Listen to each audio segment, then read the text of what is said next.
morning, happy Monday. Welcome to the Pitch Strike Chronicles. I'm Uncle Tess. I am here with Donald. Unfortunately, Rob got called into work early, so he will not be joining us, but he is with us as always in spirit.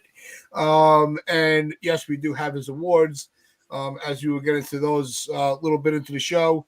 But there was some big news that came out last night, Donald. And it seems, we'll talk about the effect on the Yankees. We don't want to spend a lot of time on another team, but it does have some pushback. Some ramifications. Yankees. I'm searching for a word. It's Monday morning, everybody. Good morning. But Vlad Jr. has agreed to an extension with the Blue Jays, 14 years, $500 million.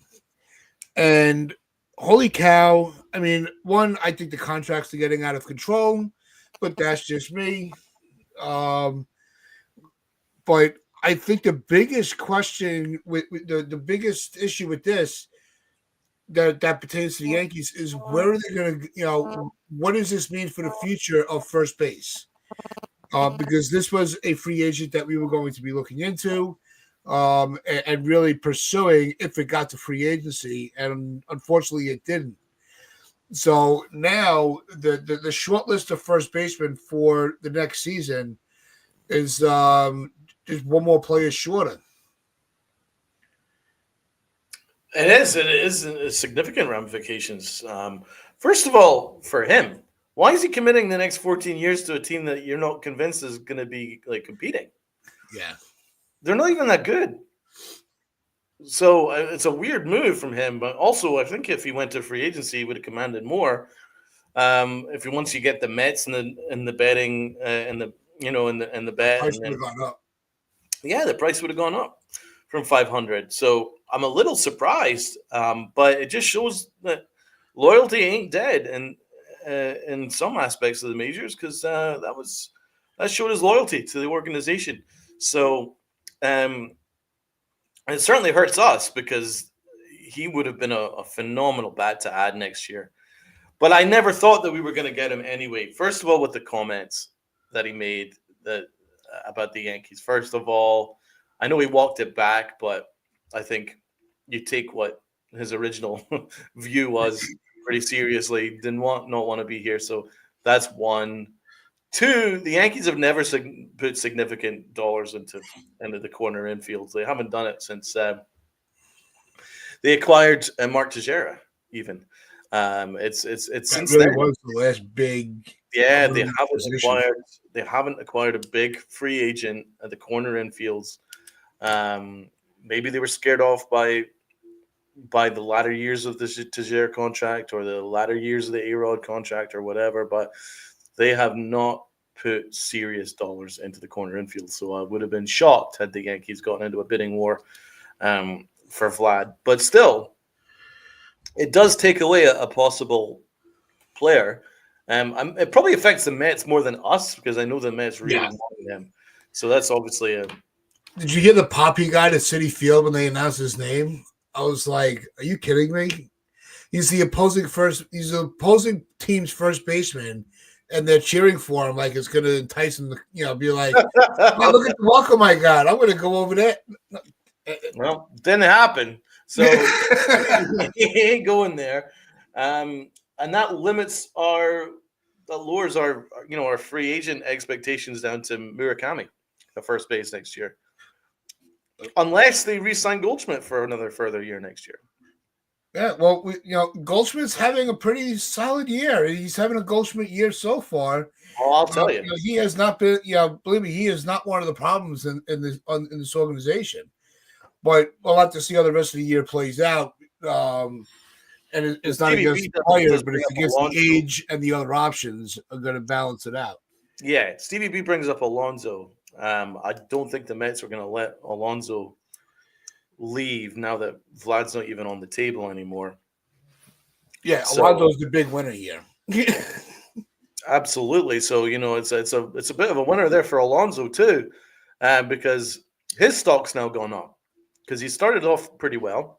The Mets are not going to want to let him go, but if he does opt out, then he's probably going to command better money in free agency next year. So That's made things interesting. Tucker is another option, but he's not a first baseman, but he's another free agent option. But yeah, it's a tough one because I would have loved to have Vladdy in the Yankee lineup. Would have loved it, but as I've said, I never expected him to be a Yankee purely because the Yankees haven't invested serious money into corner infields in a long, long time.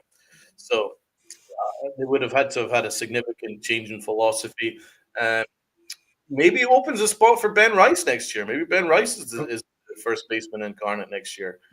So it is what it is. Yep. It's going to make things interesting now because now it's incumbent on the Blue Jays to put a roster around Vlad. Can they do it? They've not quite been able to do it. They haven't quite been able to get over the hump and put together a competitive roster for Vladdy. I don't expect the Blue Jays to be a serious playoff team this year. I think they'll maybe make some noise, but I really think it's probably between us and the Red Sox, and maybe the Orioles as well. Yeah, probably the Orioles as well, but not quite sure if it's the Blue Jays. Yeah. So that's why it's weird that he did that. But he showed his loyalty. And also another aspect is it's taken a possible option at the trade deadline off the board too. So if the Yankees were looking to make a serious move at the deadline, now that's pretty much out. Yeah, it's yeah. I don't want to. Like I said, I want to start transitioning into the Yankees, but I'll say this: I will give him credit for the loyalty. You know what? Because we've seen where we've had Yankees that come up. It would have been the same. If he would have left, I think that fan base would have had the same feeling, not numbers wise, or the status of the stature of the player. But like if Judge would have taken that contract with San Francisco, it's they were dying to throw money at a player. They were in on Otani, they were in on Soto, and they were finally able to get that big fish, with Vlad, and he stayed with the organization that kind of brought him up to where the status that he is. So I do have to say it's not always about the money, but it's sometimes loyalty comes into play. And I think that behind the scenes, the Jays were really, look, let's not rush the negotiations. We'll figure out the numbers. And they stayed in talks with him. And they're like, we'll figure it out. He turned down the first couple of offers, and they finally came to a number where he's like, okay, I'll take it. So no shade on that. It just kind of sucks for the free agency market in the next off season, but that's a ways away.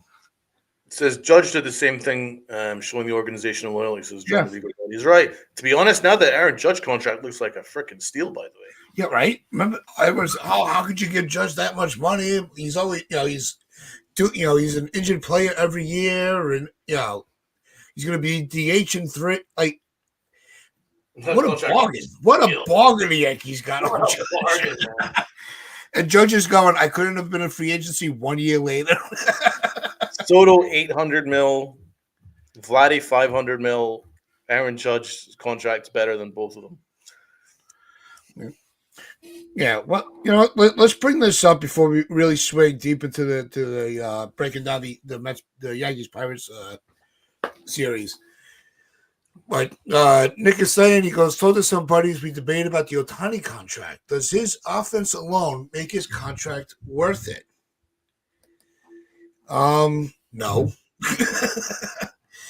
I don't think so. He was being paid to play both positions. And I don't know when he's going to start pitching. I think he had a bullpen session, actually. I was like in a regular season game. We don't know when that timeline is yet. I think they're ramping it up. But yeah, it's not a confirmed date just yet. But I'm actually going to disagree. I think it is worth it because, first of all, there's two aspects. Number one, endorsements. That contract's getting repaid in endorsements by the biggest name player in baseball. That's what he is. We'll argue ourselves that Judge is a better like offensive player, but overall, Otani is the most marketable asset in baseball by far.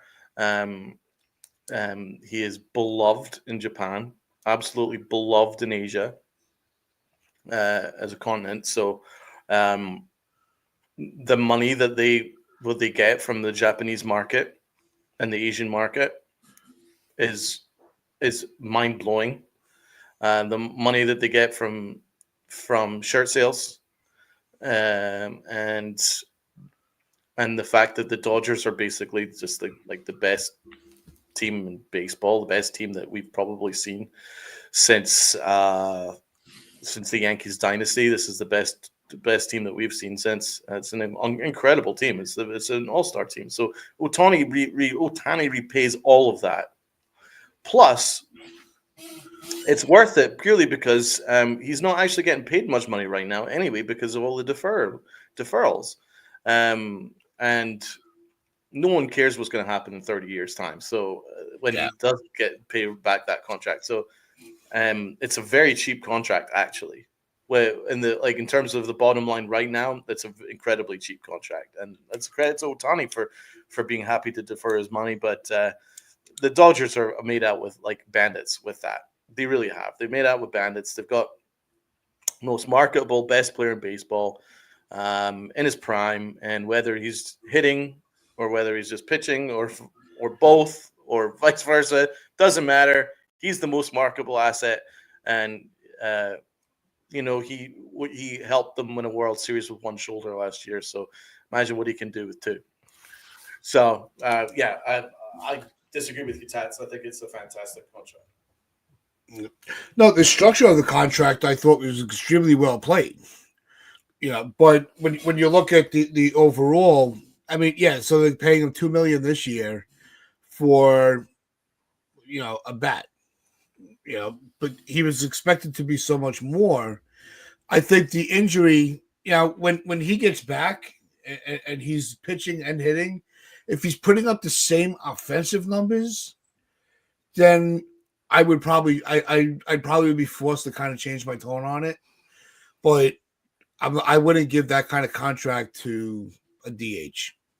But at this stage, that's just me. Like I said, if he comes back and he's pitching like a Cy Young candidate, and he's hitting like we've seen, then you have to change I'd have to change my tone. I'd have no choice. It'd be foolish. So yeah, well, that's exactly. He deferred the money he was making in endorsements. The guy literally he's outsmarted everybody. Ken's got it. That's exactly my point. So it's still a cheap contract because obviously all the deferrals. I mean, none of that affects the Dodgers' bottom line right now. So wait in the future. As I say, it's once he's retired. I mean, none of us will care what the Dodgers are paying Otani then. So at the moment, that contract is crazy cheap. So at the end of the day, it is a steal of a contract. Yeah. What also was a steal of the contract is the money that we're paying Grisham for the production we've gotten this year. True. And that is, I mean, Grisham right now, I think we're seeing one. We already know he's a Gold Glove center fielder, right? He had that on his resume before we acquired him in the Soto trade. But it's really. I can't really put to words how important Grisham has made himself on this roster. And it is impressive to be the guy that was supposed to be a bench player, a fourth outfielder, to a player now you have to really put into question, should he be in the lineup every day and just ride this out? I'd ride his hot streak because I do believe in hot. Yeah. And he is red hot right now. So I'm not taking his bat out of the lineup at all. Certainly not while he's red hot. Yeah. So certainly for the next couple of games, I want to ride it out. Um, I do believe in taking advantage of a hitter's hot streak because he will cool down. I Yeah. mean, he's not going to be like putting up freaking Juan Soto numbers this year. I mean, it's never been his career, but the guy has always had a bit of pop, and he was an everyday player back in the day. So he is an everyday caliber player. So it was just the Yankees couldn't find him at bats last year.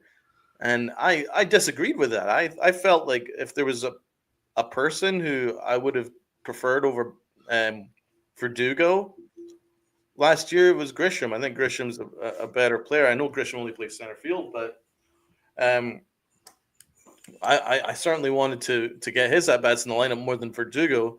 But you're seeing why, because this year he looks great and he's been clutch.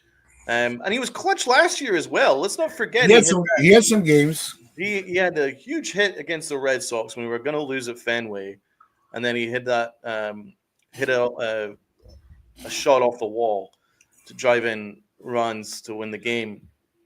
That was last summer. I remember I was there. It was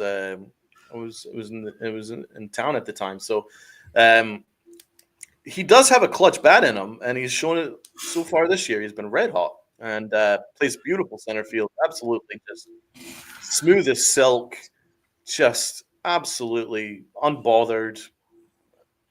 No problem. He's just so easy to watch in the center field, and he's got some pop. And I'm riding it, man. Now, is he an everyday? Like, are we gonna use him every day, like all year? No, but certainly in the meantime, while he's hot, for sure. But we do have at bats to get for Ben Rice. You want to do that, and we like Aaron Judge and right, and we like Cody Bellinger in center, and we like Dominguez in left. So with that in mind, obviously he's not going to be an everyday player, but for now, ride him out in the lineup every day and ride this hot streak, and then we take it from there. But it's a good problem to have. It's a great problem to have. It's really improved our bench, really improved our options, and it, as Sean points out, makes it easier to DH Judge. I think that's a great idea. So now Judge can stay healthy. Keep Judge's lineup, bat in the lineup every day as a DH, and you have Golding center, and Bellinger looks fine and right too. Yep. He showed a nice arm out over right field. So good problems to have. I'm riding it, man. I'm riding this hot streak, and I want to see him in the lineup today. Yeah, it's. I think the other luxury it gives the Yankees and for Boone is also with Bellinger's back. If ride the Grisham hot streak right now, and give Bellinger maybe an extra day off or two, where he's able to rest his back up. So it really right now Grisham has made himself a luxury to the Yankees, and I'm enjoying every game that he's playing. I'm enjoying it because he's very calculated at the bat. He doesn't swing out of his shoes. He's got a very solid approach at the plate. There's not many balls in the outfield he gets a bad jump on. Like, he really is a complete player. That's why I do agree when Sean said that he would be a starter on any other team. Right now contractually, it just he fits more into the fourth outfielder role, backup DH. Fit him in when you need. Late inning defense, which I'm kind of glad that they're not doing that so much with Dominguez. I like that they're kind of letting him play. I think Boone made the statement. We didn't get a chance to talk about it last couple of shows because he was asked about how Dominguez is going to develop if they keep taking him out in the towards the end of the game. And he's, it's early season learning is how he explained it. He goes, and, this is not something for the long term. As he gets more reps during the game, the longer he'll stay in. And then the very next game, he played all 9 innings. And he looked fine. He's looked And fine in left field. he's looked fine. He's looked absolutely fine in left field. He's getting a decent jump on the ball, and he's making every play. So I don't think there's really much of a need to take him out No. unless absolutely necessary. No, it's Dominguez is growing. Is he the Hall of Fame rookie? We like to look at other teams of what they do. Probably not at this stage, but I think Dominguez, once he gets going and he gets into that rhythm and he's not looking over his shoulder of when he's getting pulled out of the lineup, or pulled out of the outfield, I think you're going to see him get just that much more confidence in himself. And we'll see. He had an 800 OPS after Saturday, so the guy has been raking. So, the offense is definitely not the issue. Yeah, I've been happy with him, man. I've been very happy with Dominguez. His defense hasn't killed us. No, and that's all you could ask for. As long as he's providing league average offense and his defense is representative, then that's a good rookie year for as far as I'm concerned. And so far, so good. And it's only going to get better. I mean, he's not going to get worse from now at left field. This looks like a decent baseline for him, and it's fine. There's no problems. Doesn't have the best arm, but it's okay. I mean, he seems to be getting to every ball, and I like his offense. No, he's got a very mature approach this year. Like some of the other guys. But Jonathan, I think he should just be our producer from now on because he knows exactly where we're going. Because we will be getting into the awards momentarily. But first, let's give a shout out to everybody in the chat. Jonathan's missing his shout out. Yeah, Jonathan's calling me out. I don't know about that. But good morning to everybody hanging out with us. Hope you are enjoying the content. If you are, hit like. Hit that, share this out. And if you want to join the conversation with all these amazing people, it's very easy. It's very free. Just hit that sub button. So with that, good morning to, we got Sean, we got Stephen B, Jonathan. I should have left your name off on purpose. Acevedo, we got John the Beagle Dad. We got Spencer hanging out with us as well. We got Frank Rivera, Dev Finch. We got my cousin Nick, Mets fan since 1982. We got always Ken Claus hanging out with us. What else we got hanging out? We got Raziel as well, and everybody Medina hanging out with us. We got NFE from the Strike Zone, and if you are, just make sure because not everybody in the chat is just here to chat. They also have their own content they put out, so. Please make sure to follow all of our friends, especially the Strike Zone on YouTube and Ken with the Ugly Truth. Make sure you sub to those channels. They put out great content. But it is now, Donald. It's time for your awards.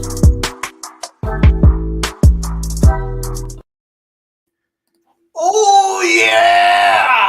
Are you guys ready for another award segment? This is awards number 3, and there's a lot to break down, a lot to cover, a lot of good things to break down. So shout out to everybody in the chat. It's now mandatory before the awards start that you got to hit the like button. Sorry, guys. It's the law. It's the law, according to Donald. So hit the like button and hit the sub button if you haven't already done so. Share it out to people. I'm sure there's some Yankee fans out there that haven't subbed up to us. There's plenty out there. So reach out to them. Get them to sub up. We're trying to climb. We're trying to climb, guys. Don't you guys want more people in the chat? I know you do. I know I do. So let's get it shared out. Let's hit the like button. Let's do all the good stuff for me and Uncle T and Robinho and Sierra and Lynn. All good things. So let's get started, everybody. Who do you guys want as the MVP? There's a lot of guys to break down. So the MVP award, the new MVP. This is going to be the new way we're going to start things. The MVP. Look at those two beautiful MVPs right there. The MVP award for this series, I am giving to the one and only Trent Grisham. Trent Grisham is my MV mother effing P. Uncle T, who's your Uh, I MVP? had Leiter. No, I'm kidding. Anybody but Grisham. You did not watch the series. That's fair. Grisham locked it up. And we've got Robinho. Now, Robinho is giving us his MVP remote, and he told us his MVP is Trent Grisham as well. So nice and easy. And let's see what the chat has got to say. Okay, here we go. Sean going Trent. Ken going Trent. Stevie B going Trent. Everybody going Trent. Elliot's going Judge. Now he loves to be the guy going a little bit different. Did Judge have the best series in the world? I mean, he put a good series together. It was okay, but it's Grisham he was that much better. Yeah, he was great in game 1, game 2, and game 3. He's kind of quiet, so I'm giving it to Grisham, and everybody's giving it to Grisham. So that is everybody. Nice one. Okay, the low key MVP. Let's start with Tats. Actually, who's your low key? I had Volpe. I thought once again he came in, he put some good at bats together, but it seems like every game his defense is just improving. His range, his arm strength is looking really good. Like he really played like an all-star shortstop. He didn't have the offensive prowess as Grisham, so he couldn't get top billing. But I have Volpe for low key. There's a lot of candidates actually. Yeah. It wasn't easy to pick. No, it wasn't, because Volpe's obviously a very easy candidate because he's been just terrific, like no doubt about it. He's probably the choice, but there are other candidates. For instance, what about Mr. Goldschmidt? Goldie he was pretty good. Yeah, he was pretty good, but he had a quiet game in the night we lost. But he also went 3 for 4 the previous one. So it's a tough one. You went 2 for 5 in game 1, 3 for 4 in game 2. Goldschmidt 1 for 5. Volpe was the star of this show. He really was. I've got to give it to Volpe. It's Volpe. I guess I was trying to find someone else I could give it to, but there really isn't someone you can give it to. It has to be Anthony Volpe. So Anthony Volpe gets that. And it looks like everyone in the chat agrees. Everybody in the chat agrees? Low key? All right, it's done. Even Lewis saying Volpe. Yeah, Lou's saying Volpe. Although we really can't. We have to move on from this nickname. Vol. Yeah. No one wants that nickname. All right. Let's go with the Clutch Award. The Clutch Award, I think, is pretty easy. Who did Rob have for low key? It's Volpe across the board. Okay. Everybody had Volpe. Right.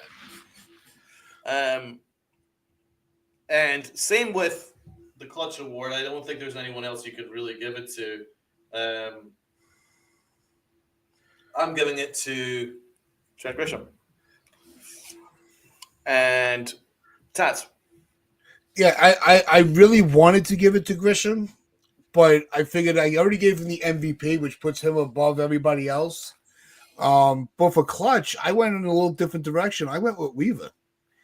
I thought him on the mound to get that game to extras.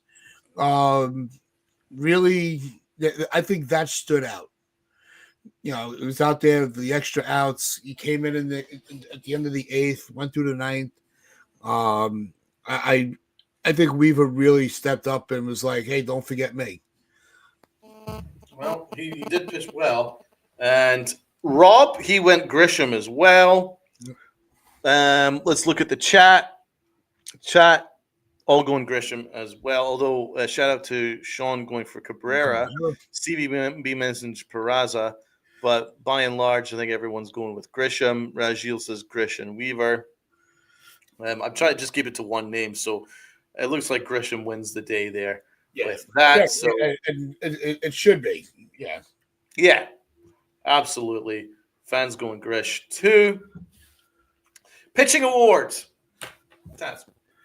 I had Max Fried.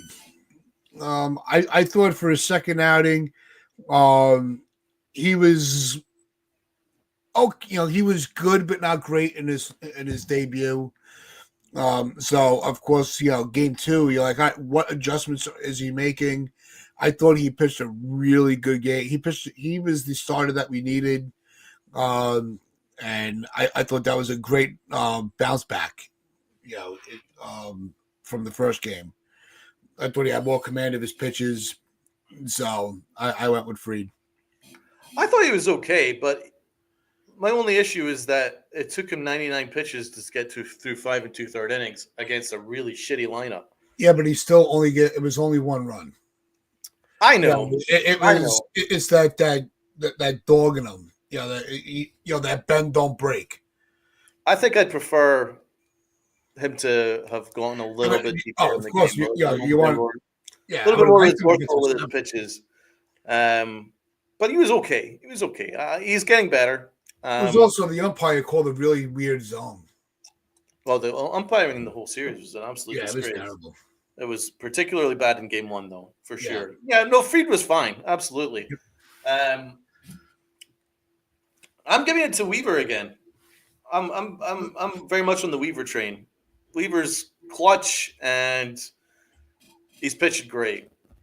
So he's got that dog in him, does my man Weaver. So Weaver gets my pitching award. I think that's 2 weeks in a row now for Weaver for me. The chat, what's the chat doing? Sean's going Fried. Stevie B going Fried. Alex, what up? Alex, who's your pitching award? Who's your pitching award, my guy? Not yet, Lou. Not yet. We discussed the upcoming week. No, Lou. We're discussing the awards. Come on. Get on board here. It looks like Fried's winning right now. And while we wait for anybody else in the chat to give me their suggestions, Rob goes with Hedrick. Good. He deserves a nod. He pitched very well. That was a good suggestion from Rob. Yeah, it's all good, though. I know it's crazy times today. It's a good suggestion. Anybody else have their suggestions? Get some coffee. Yeah, there's like 40 people in the chat. Come on, guys. Let's get some suggestions in the go here. But it looks like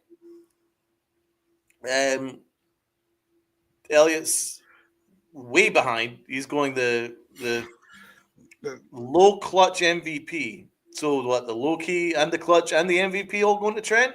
I think he's just giving everything to Trent. I think he's giving everyone Trent. It's the Trent Awards. Okay. Pitching award, Trent. Let's go with the L. Let's start with or Ken goes with Fried. Let's go with the L. Uncle Tats, who's your L going to? I didn't really want to do it, but I think that the L for me, I'm giving to Williams. So far in his 2 outings is kind of not what we expected. And we're gonna after the awards, we're gonna take a deeper dive into Williams. So I'll refrain from indulging too much. But I'll let's just say I had the L going to Williams.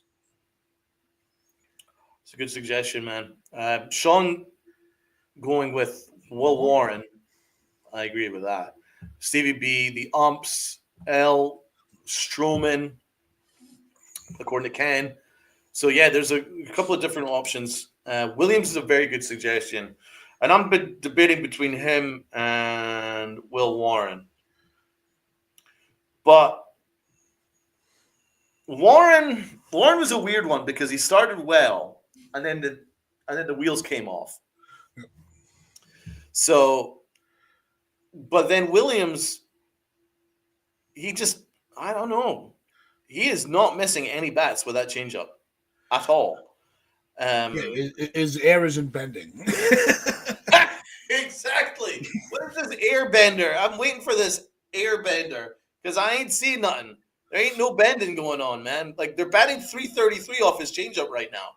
So, and that's his only pitch. He only throws a changeup. So I have to give the L to Williams. Plus, we came back.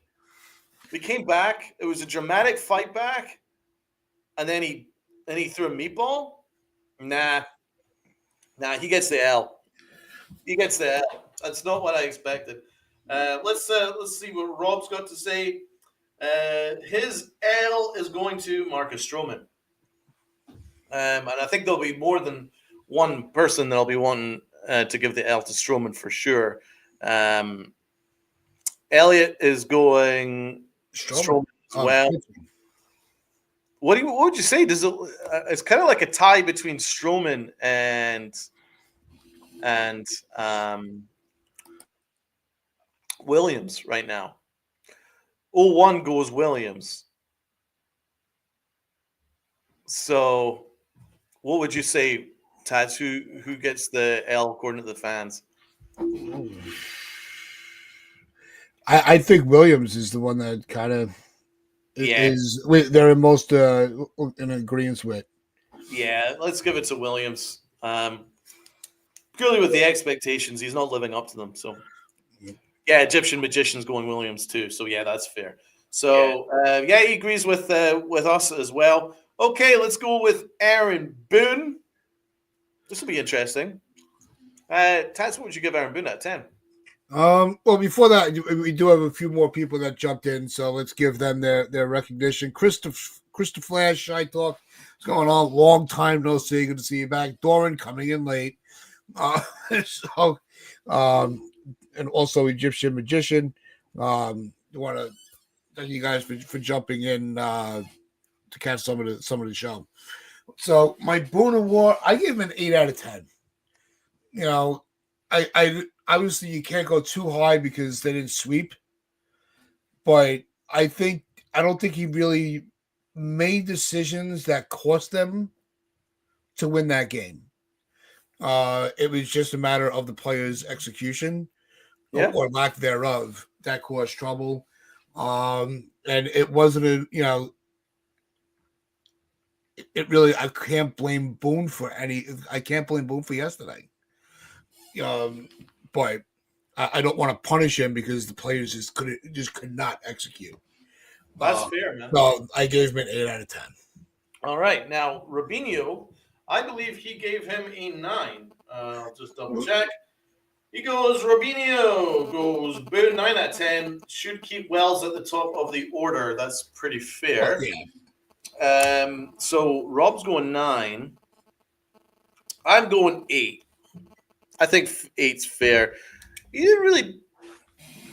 To be fair, Boone's been pretty flawless, man. I mean, I've been pretty happy with him so far. His bullpen management has largely been pretty solid, and I love that he gave Peraza a run.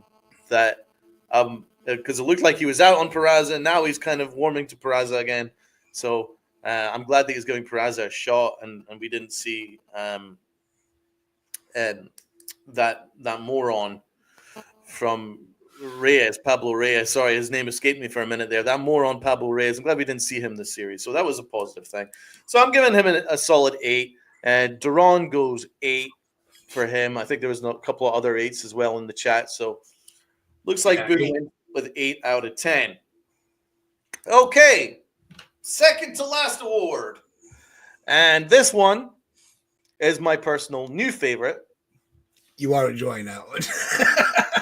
You're my boy, Blue. You're my boy. You're my boy, Blue. All right. Who's your boy Blue award, Tats? Who are you giving the boy Blue award to? I went with Volpe. You know, I've been supporting him and coaching him along since he got into the league, and I'm glad to see that we finally had I think this was, and he's had a tremendous year so far. He has really risen to the occasion because I said this is the year that's going to define Volpe as a Yankee, and his career is in the shortstop position.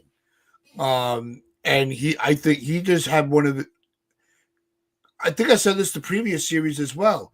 He's looking more complete game by game, and I'm just really enjoying the ride with him. My Blue, you're my boy Blue. Has to be my boy, my absolute boy, my boy, Peraza. There's no other boy for me, my boy Peraza. He came in the clutch, bro. He came in the clutch. He fought in a tough spot with 2 strikes and the game on the line.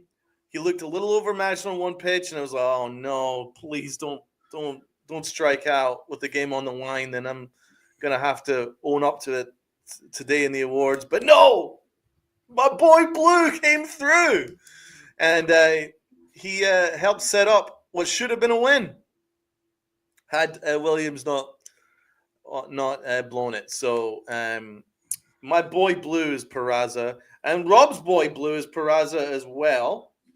And so he has given the boy Blue award to my man Peraza. Mr. Barros is going Grisham. Let's see, who else have we got here? We got a Weaver in there. We got a couple Weaver, interesting. Okay, Jason. Sean pointing out that the Wells triple was sweet. That it was. Yep. Steele's got Volpe. Lou going Grisham. Really a mixed bag. Yeah. It looks like Peraza. Which I like. Looks like Grisham's going to get the boy Blue award. Looks like everyone's boy is Grisham these days. I like it. Duran he had a clean sweep on the MVP vote. So he has. Everyone's mad for the Grish right now. Yeah, and I can't blame him. Okay, and the final award is this guy, the Aaron Hicks Award. Look at this turnip staring at the wall. The Aaron Hicks Award. All right, Uncle Taz? Who's your Aaron Hicks Award winner? I had the Pirates. And their complete mishandling and really just their complete fuck up, covering up Clemente's number for an advertisement. How dare you? You can't be that naive. You can be that incompetent, that disrespectful to not only the greatest player in your organization, but a player that's revered through baseball. They have a day to celebrate the guy. So I thought that was terrible what they did. And they did not communicate to the family. Clemente Jr. shows up to the stadium. He sees his father's 21 is not there. It was complete disrespect. You should lose your team for that. You can't be that blind. And yes, they are correcting it, but it should have never been an issue in the first place. That's a really good suggestion. And guess what? Rob's got exactly the same one, covering up Clemente's number. For such an organization who absolutely, adores Roberto Clemente and everything that he gave to the Pirates, to cover up his number is like sacrilegious. It's like the worst possible thing you could possibly do. But doesn't that sum up the Pittsburgh Pirates? What an chanting sell the team. What an embarrassment of an organization. What a beautiful stadium. And what an awful team. Their team is garbage. Yep. And it's pretty embarrassing that the Yankees lost a game to them. They are a horrible team. Tommy Pham? Are you kidding me, Pham? With his like 0.70 batting average? We should never have lost to them. So I'm giving my Aaron Hicks award to Marcus Stroman. My Aaron Hicks award is Marcus Stroman. If anyone is climbing up in the Aaron Hicks ranks, it's Marcus Stroman for me, man. I mean, that guy can't get the Pittsburgh Pirates out, then who is he going to get out? That guy doesn't throw anything that's decent. I mean, he's just nibbling the corners because he just doesn't trust any of his pitches, and he was lucky just to get out of the 4 innings with just 4 runs. I thought he was ass. I thought he was boiled ass. I thought he was ass on toast, and I never want to see Marcus Stroman pitch for the Yankees again. Unfortunately, I have to watch him continue to pitch for the Yankees. I don't like Marcus Stroman. I want him gone. Guy's ass. And that's as simple as that. But to be honest, I think we should emphasize that the true Aaron Hicks award is probably what you guys are saying. The Pittsburgh Pirates for covering up Clemente's number is an absolute disgrace. It's shameful. Could you imagine if the Yankees did that with Babe Ruth? With Babe Ruth or fucking Peter or, I mean, you name it, Lou Gehrig? I mean, could you imagine if they did that? I mean, it's shameful. It's sacrilegious. It's against everything in the about the history of the game. They should really own it, man. They should apologize. They should apologize, and then they should make amends. But it doesn't really make up for it, though. Do you know what I'm saying? It doesn't make up for it. I mean, it doesn't unbreak the egg. They've broken that freaking egg, and that is a bad look, especially for an advertisement of all fucking things. If that doesn't cover society now, you know, where history is forgotten about and advertisements for money is the name of the game all the time. It's a sad look. It's a sad look. And the Pittsburgh Pirates are a sad organization. They're a moribund franchise. They've got an awful roster, and they've got about 2 good players on it. Maybe 3 if you include O'Neal Cruz. But I like Brian Reynolds, and I like Paul Skeens. But we didn't even see Paul Skeens. So there's really no excuse for the Yankees to have even lost 1 game to that team. They are a horrible franchise. Horrible. Disgraceful. And I think we should finish off the last part of the show talking about how disgraceful it is we lost that freaking team. Yeah, well, the reason we lost is our closer is not showing the ability to close. Nope. And yeah, I gave him my L because that's how he pitched. He pitched like the L. But I think the other aspect to really keep in consideration is that this was only his 2nd appearance. Now, at the same time, reality sets in. He has not had the most traditional start to his season. He came in, he had that his first outing, 36 pitches, and was just, you could see the nerves, the comfortability of the Milwaukee bats against him that game. And then he goes on the paternity leave, and he comes back and he's pitching in an extra, in the extra innings, not the 9th. So I don't want to. That's why I couldn't give him like a Hicks award. I thought the L was deserving enough. Absolutely. But I do have to recognize that it's not been. Yeah, but with the rest, John, it also goes to, he hasn't gotten into a rhythm yet. So it's hard to just completely destroy him. You could be critical of him, but the hate he's getting, saying that they wasted, they should have never traded for him. I think that is going a bit too far. Well, absolutely. Considering, I mean, the Manfred rule is the stupidest thing, like Yeah.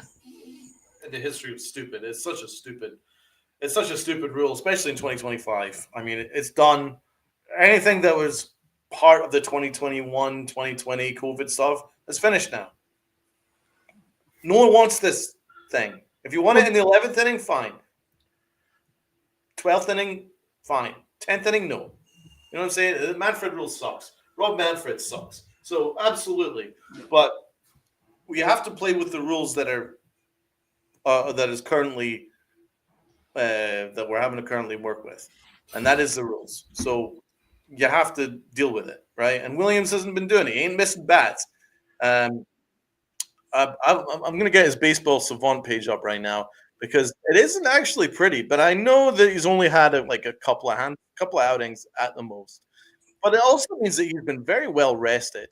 Uh, he's he's he's not missing any bats, man. no. He's really not missing any bats. So we get the baseball savant page up here. Uh, Maybe it's a little bit too early to be doing this. It's probably a little bit unfair on him, but Yeah. it does give an idea of what we're looking at with this guy. Yeah. Well, while you're pulling that up, let's just give a reminder that the extra inning rule they were ready to get rid of, and the players voted it back in. Right. So, as much as we want to kill Manfred for even coming up with the concept, it was almost gone until the player says no. We want the extra. We want to get out of there. That's interesting. Right. Well, I've got his savant page up here. Now we'll revisit this when there's a bigger sample size, Yeah. but it does give you an idea that right now he's not missing any bats. They're hitting the ball hard off him. These are all like 1%, 8%, 2. These are not good. The exit velo is too high with him. ERA is very high with him.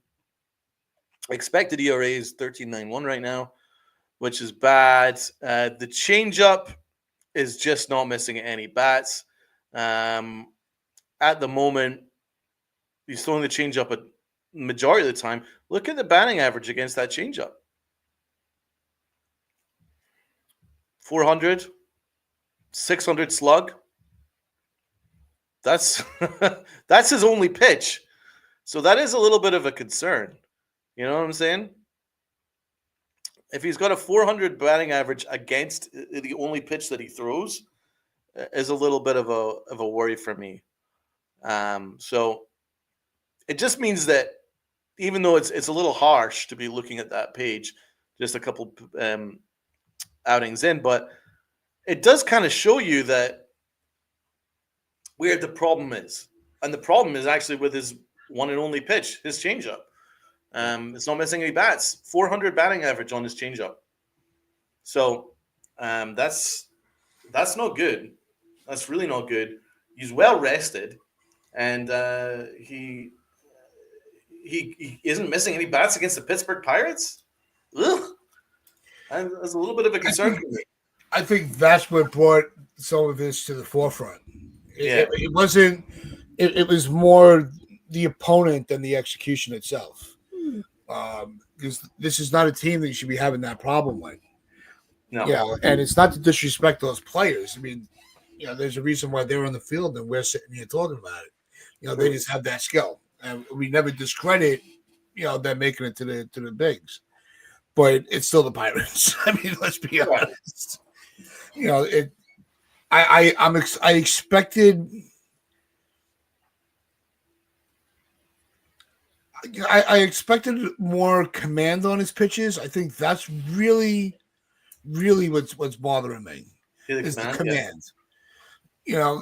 I understand being a little rusty because he's gotten plenty of rest, but when you have a newborn, trust me, you're not getting that much rest. So his arm may be rested, but he might not be yet. Ken says he's historically a slow starter and not a great cold weather pitcher.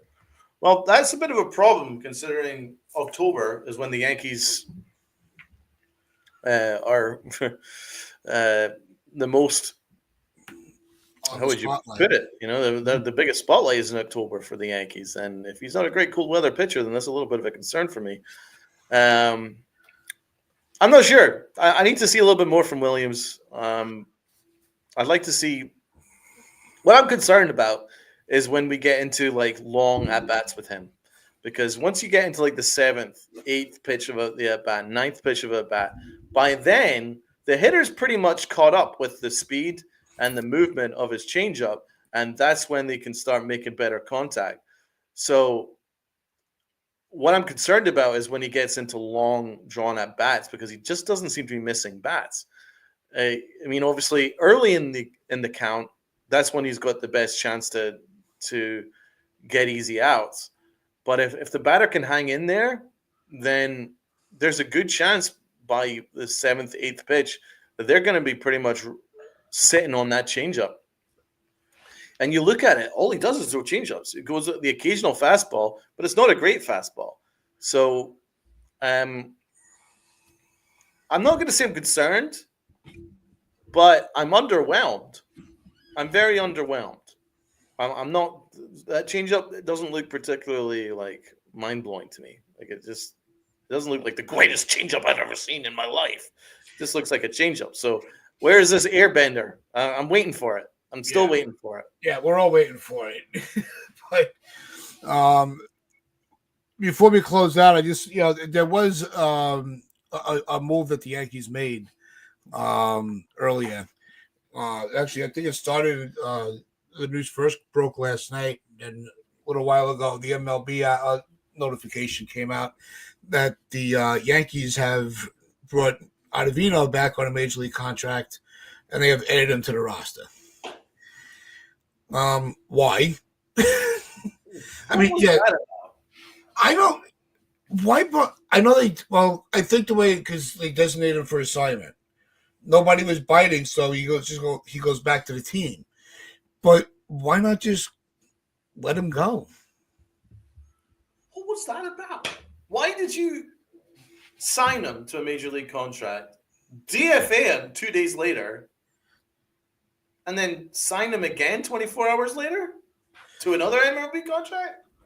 It just doesn't make it. Something's not right. There has to be logic to it, and I'm missing the logic. What were they expecting?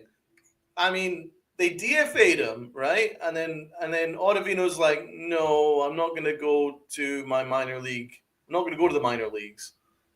So then the Yankees went, all right, we'll just sign you again. Why did they do it? I don't know. I can't figure it out. There's no logic to it. Are they going to DFA him again next week? Like, how many times are they going to do this? Is this going to be like a new thing? Like they're going to sign Ottavino like once a week? Is it sign him once a week, DFA him, then sign him again? Yeah. It's like a freaking on-off relationship. Like, what is happening here? Yeah, and yeah, exactly, Doran. What happens when Hamilton's back? Right. Yeah, but like, is Fernando Cruz going to be the odd man out? Sunil's got a point. Why didn't they just DFA Yarbrough? Yeah. That makes a good sense. Yeah, when Schmidt comes back. I couldn't even get through saying his name last time without my. But you have healthy pitchers coming back. Why are you adding more? You're just going to cut him in a week anyway, like you said. Hamilton's due back. Like, what are they planning? Are they going to DFA Yarbrough with when Hamilton's ready? I don't know. I can't wrap my head around the logic to it. No, it just doesn't make sense. It really doesn't make sense. If that was what they were planning on doing all along, which I highly doubt, but if that was what they were planning all along, then why did you DFA him in the first place? Yeah. Things just aren't adding up. And I'm yet to see a beat reporter give me a real reason. There is no rhyme or reason to it. We'll have to see as the beat writers wake up this morning and look at it and go, what the hell happened? maybe they'll provide some more clarity later on in the day. I broke it last night, and I just didn't see any suggestion as to why they did it. Yeah, they did it, but why? I mean, Especially, I'm happy that he's back. I think Ottavino's a good pitcher. yeah. He's also like almost 40. So it's just a weird one. And he wasn't. He didn't have a bad inning for us. No, You know, he's fine. but it's it's not like I said, like you're alluding to, and I agree. It's not personal against Ottavino. I have nothing against him. No. It's you have healthy arms coming back, so you kind of now you're forced to cut somebody. It just doesn't. It's just not making sense to me. So we'll see what the beat reporters work on today. What does your puppy think as of they it? dive into it? What does your puppy think of it? What do you think? She's speechless. She looks perplexed. Absolutely perplexed. But with that, we will be back on Wednesday. We will start breaking down the series with the Tigers. And good call on MLB to actually change the times of the game. Very good idea. Because of the brutal cold that's coming through. I heard it's like Baltic in Detroit. So good call by MLB to not try to, we will figure it out. But we'll just start the games earlier. Have we got the lineups yet? No. I haven't seen it yet. No. Anybody in the chat know if the lineup has been announced? I haven't seen it announced yet. Let me see. Let me look real quick before we do the official sign off here. I don't see anything here. Not yet. No. Okay. Huh? Sometimes they do it for early games, but yeah, we'll look forward to seeing what happens. I'm glad it's a day game. Yep. And I'm also, it's the only thing that's I wish that Torres was healthy for the series. I was curious to see how this matchup would go out, but he got hurt running the bases, so he gets a home run and goes on the IL. Only Torres.